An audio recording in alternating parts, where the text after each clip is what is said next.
Yeah, thank you, Andile. After a long trip from South Africa or Tambo all the way here to Mexico City, and then some 2-hour drive to Pachuca, where Bafana Bafana will be based for the duration of the tournament as long as they are here. That's where we are. Just around me here are the facilities in excellent condition. Unfortunately, we couldn't yet be given permission to go inside because the team, as you know, with the visa saga, have not arrived yet, but they are on their way. And as soon as we have word on them being on the ground, we'll be able to have access and potentially some interviews as well. But hear what Coach Hugo Bruce had to say about the delays with Bafana Bafana having to stay behind and lose a day before they have to travel to Mexico. And now we are very happy, and everybody is happy that we can go to Mexico. So the past days it was a little bit stressy, also with all the problems we had. But again, those problems are behind us now, and now we focus on what is what's coming. Yeah, next up is SAFA President Denny Jordan speaking about this particular saga as well, and confirming that the federation has since appointed a 3-man task team to help team manager Vincent Tseka throughout the competition as well, to make sure that they do not encounter any more difficulties when it comes to visas are sorted, but any traveling plans, as Bafana Bafana are also going to go to Atlanta and to Monterrey as well for the other 2 matches against Czechia and South Korea. Here's the president of SAFA.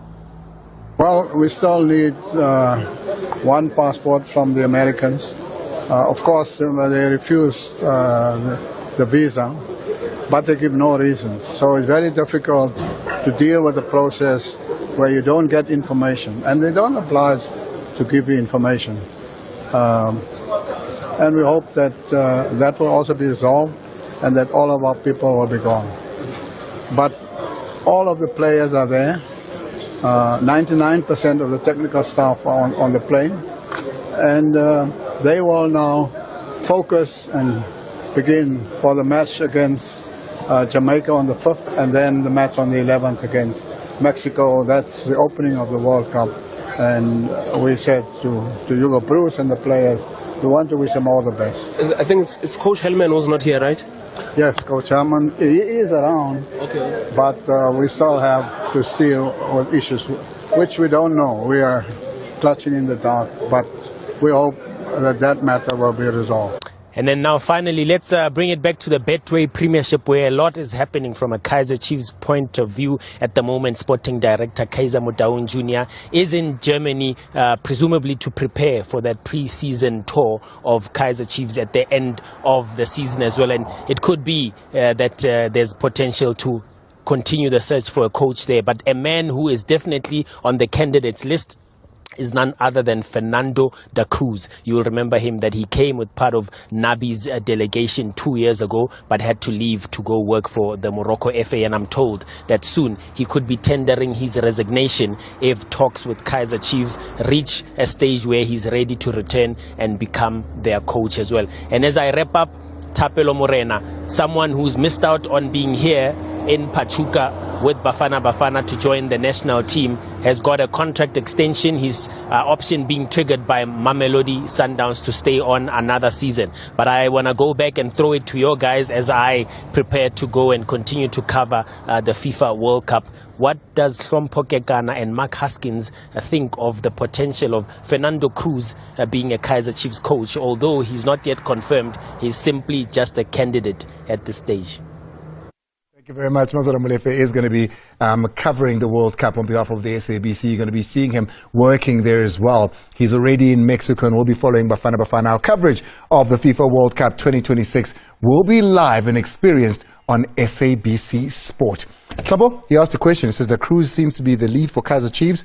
Is he the right person? If so, we know him. He was part of Nabi's delegation, which is a bit of a shocker because even the ones that you used last season were part of Nabi's delegation. Or is there somebody else that you throw in there? Well, when I look at the guy's age, I thought this is in the right age to coach a big team like Kaizer Chiefs.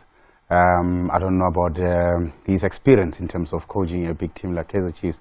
But I do know that when you coach a Kaizer Chiefs team, you have to have, obviously, the experience and the know-how of your game.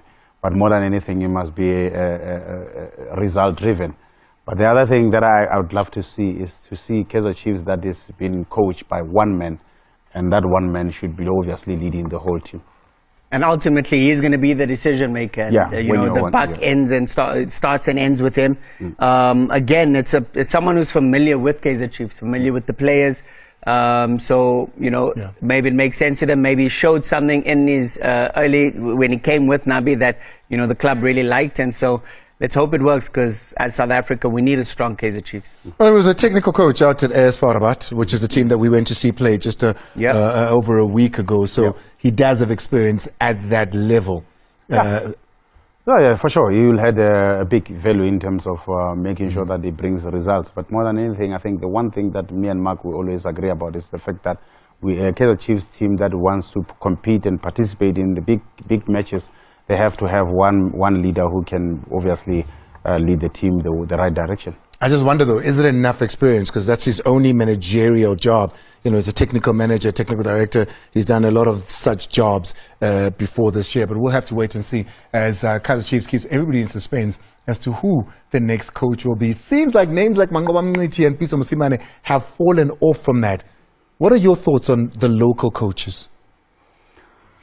Well, they have what it takes to coach Kaizer Chiefs, whether Coach Mangoba or whether Coach Pitso, their experience. But the question is, are they ready for them? Because they have got different character in terms of how they deal with stuff.